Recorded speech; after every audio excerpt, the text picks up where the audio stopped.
নমস্কার, পিউপাস কুক আইটেমসে তোমাদের সবাইকে স্বাগত জানাই। সামনেই আসতে চলেছে ক্রিসমাস আর বাজারে পাওয়া যাচ্ছে কমলালেবু। তাই আজ তোমাদের সাথে কমলালেবুর কেক রেসিপি শেয়ার করছি। তার জন্য এখানে মাঝারি সাইজের একটা কমলালেবু নিয়েছি। এবারে কমলালেবুটা হালকাভাবে গ্রেট করে কমলালেবুর যে জেস্ট সেটা বের করে নিচ্ছি। তবে এখানে লক্ষ্য রাখতে হবে যে এই গ্রেট করার সময় যাতে কমলালেবুর ভেতরের সাদা অংশটা না আসে।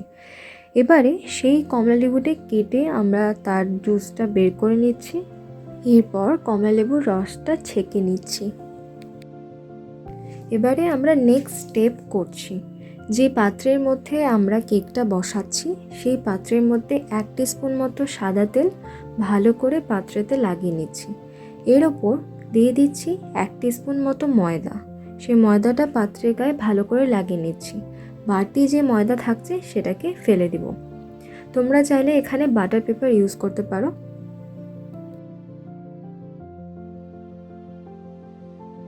এরপর একটি বড় পাত্রে কমলালেবুর রসটা নিয়ে নিচ্ছি। দিয়ে দিচ্ছি 1/2 কাপ গুঁড়ো চিনি আর দিচ্ছি 1/4 কাপ মতো সাদা তেল দিয়ে ভালোভাবে মিশিয়ে নিচ্ছি।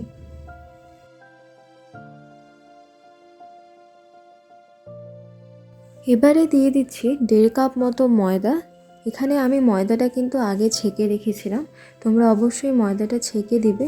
এরপর দিয়ে দিচ্ছি 1 টিস্পুন বেকিং পাউডার আর দিচ্ছি 1/4 টিস্পুন বেকিং সোডা দিয়ে ভালোভাবে সম্পূর্ণ মিশ্রণটাকে মিশিয়ে নিচ্ছি। এরপর প্রয়োজন মতো দুধ দিয়ে আমাদের একটা ঘন ব্যাটার তৈরি করে নিতে হবে। এখানে আমি 1/2 কাপ মতো দুধ নিয়েছিলাম, কিন্তু আমার 1/2 কাপ দুধ লাগেনি।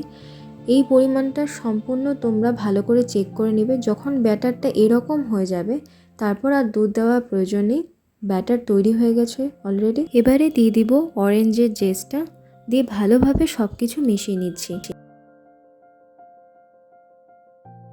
এবারে নিয়ে নিয়েছি একটা প্যান, তাতে স্ট্যান্ড বসিয়ে 5 মিনিট ঢাকা দিয়ে প্রিহিট করে নেব।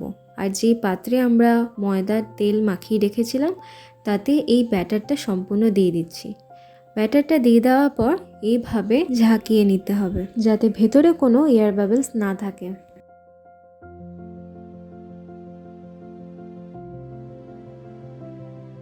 এবারে ঢাকা দিয়ে 30 থেকে 35 মিনিট আমাদের ওয়েট করতে হবে।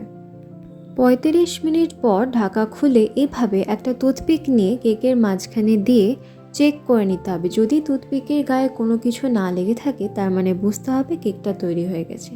তারপরে কেকটাকে নামিয়ে 10 মিনিটের জন্য ঠান্ডা করে নিতে হবে। ঠান্ডা হওয়ার পর এভাবে সাইড দিয়ে চাকু দিয়ে একটুখানি কেটে একটা প্লেট নিয়ে তাতে উপর করে কেকটাকে আমরা বের করে নিচ্ছি।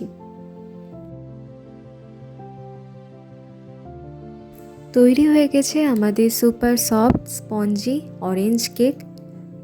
তবে আর একটা কথা বলি, তোমরা যদি এই অরেঞ্জ কেকের কালার আরও বেশি অরেঞ্জ করতে চাও তাহলে তোমরা ব্যাটারের মধ্যে কিন্তু অরেঞ্জ ফুড কালার যোগ করতে পারো। আমি যেহেতু এখানে সম্পূর্ণ কেকটা শুধুমাত্র কমলালেবু দিয়ে বানিয়েছি তার জন্য বাইরে থেকে কোনো ফুড কালার ইউজ করিনি, তোমরা চাইলে করতেই পারো। বাকি এই অরেঞ্জ ফুড কালার দেওয়ার ওপর কেকের টেস্ট নির্ভর করছে না। আমি যেভাবে যে মাপ নিয়ে কেক বানালাম, তোমরা যদি সেইভাবে সেই মাপ নিয়ে কেক বানাও তাহলে তোমরাও একটা perfect super soft orange cake বানাতে পারবে। এই সহজ পদ্ধতিতে কমলালেবু দিয়ে এই কেক তোমরা অবশ্যই করে দেখো। যদি ভালো লেগে থাকে তবে আমাকে কমেন্টে জানিও, লাইক করো, বন্ধুদের সাথে শেয়ার করো আর আরও এরকম রেসিপি পেতে আমার চ্যানেলকে সাবস্ক্রাইব করো। Thank you.